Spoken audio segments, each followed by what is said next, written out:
Bonjour, bienvenue sur ce nouvel enregistrement. Alors, là, je suis sur une lancée. Je pense pas que je vais continuer à faire ça quotidiennement, hein. Mais c'est vrai que c'est un format qui est beaucoup plus facile pour moi. Reste à savoir si ça vous va à vous. J'espère que c'est bon pour vous, que voilà, je fais pas juste ça et que ça vous fasse chier ou quoi. Savoir si c'est intéressant pour vous d'avoir comme ça des points background en audio plus qu'à l'écrit. Ensuite, je sais plus. Ça devait pas être important. Du coup, je voulais vous parler de la frange, surtout post-Empire. Parce que d'abord, c'est quoi la frange pour ceux qui ne le sauraient pas? C'est tout ce qui concerne les mercenaires, contrebandiers, pirates et compagnie, tout ce qui est un peu plus ou moins borderline, plus ou moins hors la loi. Voilà, c'est des personnages un peu chauds et qui ont été un atout de poids en fait pour la rébellion. C'est-à-dire que ça leur a permis avec les mercenaires d'avoir quand même des soldats d'une expérience bien plus grande que ce que pouvait l'avoir au départ les révoltés volontaires que pouvait compter la rébellion. Ça a été les contrebandiers qui ont pu faire passer des informations, du ravitaillement, etc. Ça a été les pirates qui ont pu jouer les corsaires face à l'Empire. Enfin voilà, ils ont été indispensables, hein. C'est encore une partie indispensable pour le succès de la rébellion. Le problème, c'est que ces alliés indispensables, ces alliés de poids, aujourd'hui, ils sont un peu gênants. Parce que la Nouvelle République veut, tout comme l'a été l'Empire, montrer qu'elle est capable de faire respecter la loi et l'ordre. Alors, pas avec les mêmes méthodes que l'Empire, j'entends bien, pas avec une sorte de totalitarisme, mais toujours est-il que des pirates qui se baladent et font ce qu'ils veulent, ce n'est pas possible, ce n'est plus possible. La Nouvelle République ne peut plus le laisser faire. Et ça, c'est assez compliqué quand on est redevable à ces personnes-là. Du coup, le Conseil provisoire a décidé de leur offrir l'amnistie, en fait, les pardonner tous les actes illégaux qu'ils ont pu faire, et aussi pour ceux qui en avaient, régler leurs dettes. C'est-à-dire pour pas qu'ils se retrouvent, on va dire, pris entre le marteau et l'enclume, avec d'un côté la Nouvelle République qui leur dit maintenant vous vous rangez, et de l'autre les seigneurs du crime qui doivent de l'argent, qui les font chanter, leur font faire des trucs. Donc on règle aussi les dettes. Du coup, cette proposition-là, il y en a qui l'ont acceptée et il y en a qui l'ont refusé. Alors ceux qui l'ont accepté, la plupart s'en sortent très bien en fait, hein. Ils se retrouvent dans des postes en plus assez haut placés. Ils se retrouvent ou alors avec des positions, on va dire, ils deviennent des négociants commerciaux, voilà, assez richous, hein. Donc pour ceux qui acceptent, la plupart, ça se passe plutôt bien. Mais après, il y en a d'autres, même s'ils ont accepté de bonne foi, hein, qui voulaient vraiment se ranger, ils se sont quand même retrouvés face à ce qu'est la légalité, toutes les démarches administratives que ça peut comporter. Enfin voilà, tout un tas de petits problèmes qui viennent s'accumuler dans la vie, qui font que certains n'ont pas supporté. C'est-à-dire qu'il y en a qui s'en sont bien sortis, mais il y en a d'autres, ça n'a pas été si la fête que ça. Et du coup, ils ont replongé. Et même s'ils pensaient avoir une sorte de joker avec une certaine marge d'immunité, non, pas du tout. Il y a quand même, suite à ça, une opération tolérance zéro, parce qu'encore une fois, la Nouvelle République veut montrer qu'elle est capable, et donc non, ce que tu as fait, c'est pas bien, on ne veut plus de la corruption, on chasse la corruption qui a pu exister dans l'ancienne République, c'est pas pour en recréer une nouvelle. Donc vraiment, même si on n'est pas dans du totalitarisme, on est sur une sorte d'étau qui fait que non, on est dans les clous ou on l'est pas. Et cette comment dire, ces gens-là, ils ont du mal à comprendre ça et ils ont du mal à accepter ça. C'est-à-dire quand même, pareil, on s'est battu, on s'est sacrifié, on veut tout, on veut le beurre, l'argent du beurre, mais non.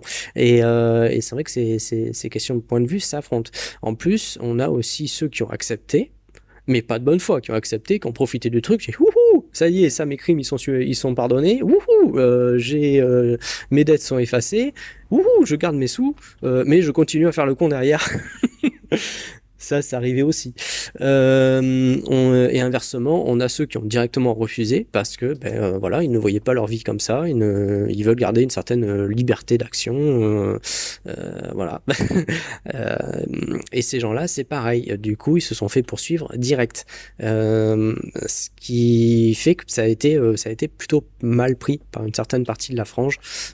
C'est cette vision très bipolaire, hein, pas bipolaire. Enfin, c'est noir ou blanc, quoi. C'est voilà. Il n'y a pas de marge de manœuvre, et ça a été assez mal pris. Sachant que ceux qui ont refusé la plupart du temps, c'était des seigneurs de guerre, des seigneurs du crime. C'était des seigneurs du crime, donc parce que effectivement l'échelle de pouvoir et d'argent qu'ils avaient était impossible à retranscrire de manière sereine dans la Nouvelle République. Ça c'est voilà, donc forcément, vu qu'on ne pouvait pas leur proposer quelque chose qui soit intéressant pour eux, ils ont préféré rester dans le crime. À savoir surtout que au niveau du monde du crime, on a eu une grosse déstabilisation quand Jabba est mort. Sachant que Jabba, il a été tué par la princesse Leia, par les actions de Luke Skywalker. Donc les Hutt considèrent que la rébellion est celle qui a causé la perte à Jabba. Du coup, on a les Hutt. Alors, ils sont pas en guerre ouverte contre la République, contre la Nouvelle République, parce que c'est pas du tout leur manière de fonctionner. Ça serait pas du tout avantageux pour eux, une guerre ouverte. Ils préfèrent mieux marcher en sous-marin.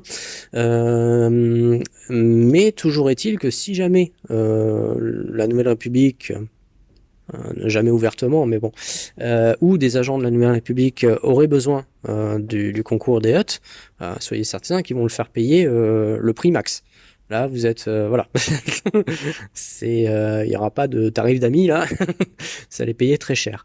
Et sachant qu'en plus, s'ils peuvent vous la faire à l'envers sans trop de conséquences pour eux, voilà, ils vont toujours se baser là-dessus en fait, par rapport à voilà, une action amène une réaction, ils vont toujours jauger ça.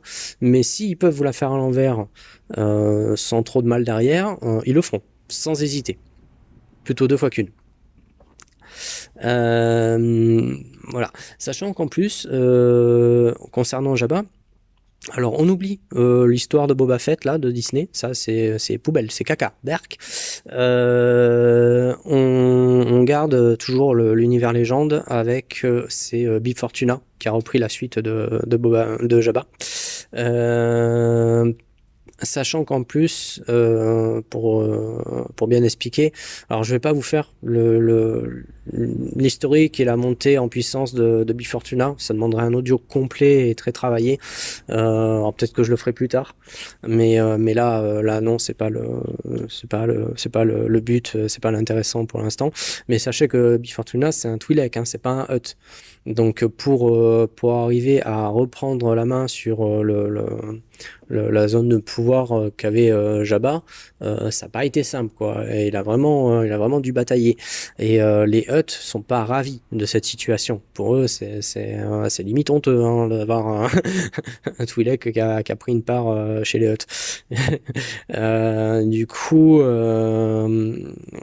voilà, c'est à avoir en tête. Si jamais vous devez négocier avec les Hutt, on a Bib Fortuna qui a repris le pouvoir de Jabba et qui du coup n'a peut-être pas les mêmes griefs face à la Nouvelle République ou ses agents que l'auront les autres Hutt. Mais ça a été une période longue et compliquée. Ça n'a pas été une mince affaire. Mais voilà, c'est à prendre en compte si jamais vous devez négocier avec des Hutt. Il y a Bib Fortuna, voilà, c'est en fonction. Si vous avez le choix, ça peut être une option plus facile pour vous. Ensuite, cette période en fait a pas mal déstabilisé l'Empire du Crime à ce niveau-là, parce que la nature n'aime pas le vide, hein. C'est-à-dire que le temps que Bifortuna reprenne le flambeau, bah ouais, il y avait personne pour vraiment les Hutt, c'était pas au point. Enfin voilà, il y a une sorte de vide qui s'est créé, et du coup il y a tout un tas de petits seigneurs du crime qui se sont élevés, et vraiment beaucoup beaucoup beaucoup. Donc à l'heure actuelle, il y a plein de seigneurs du crime. Alors, plus ou moins importants, hein. Il y en a des très petits, il y en a des très gros. Mais voilà, on va dire en tête de liste, je pourrais dire Talonqard. Pareil, lui aussi, grosse histoire, on ne va pas développer maintenant, mais voilà, on va dire c'est un des grands noms que vous pourrez croiser. Le nom, hein, pas forcément le bonhomme. Après, il y en a tout plein de petits, et le problème c'est que là c'est un peu le bazar, et même les on va dire les agents de renseignement qu'il peut avoir ont du mal à suivre tous les différents seigneurs du crime qui existent dans la zone. Donc attendez-vous à avoir du monde, qui se tire plus ou moins dans les pattes. Voilà. Si j'en reviens, ouais, on va voir qu'est-ce que j'avais noté vite fait. Ouais, parce que je commence à quand même à hiérarchiser un petit peu pour rien oublier. Donc ouais, il y a cette déstabilisation, et du coup avec ce qui se passe avec la Nouvelle République, comment ça se passe avec tous les gens de la frange, on a une sorte de retournement de situation qui fait que là où avant l'Empire poursuivait ces gens-là pour les enfermer, maintenant c'est eux qui les embauchent. Et inversement, du coup, avant où c'était la Nouvelle République, voilà, vous aurez compris, il y a une sorte de retournement de situation où les gens de la frange, bah, finalement, maintenant, c'est l'Empire qui finance. Donc, bah voilà, on va plus se tourner sur l'Empire. Pourquoi? Bah parce que l'Empire ne peut plus produire autant de soldats qu'elle voulait, donc elle va prendre des mercenaires. Parce que l'Empire se fait dégager des différentes zones spatiales, donc elle va avoir besoin de contrebandiers, pirates, corsaires, etc.